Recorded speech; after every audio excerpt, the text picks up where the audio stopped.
顆心被困在黑色的漩渦，心中的心事太多，痛卻無人訴說。離開就會難過，愛人總要飽受折磨。美好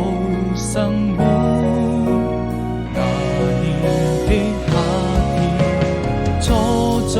窗邊眺望着，背着雨成日落，怕自己內心那麼脆弱，還無法擺脫，照亮了你和我已被遺忘的角落，用情也勝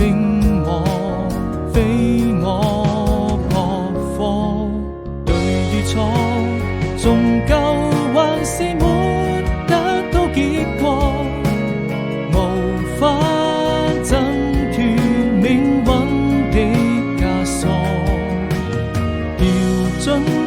深淵，不敢再四處張望，終於才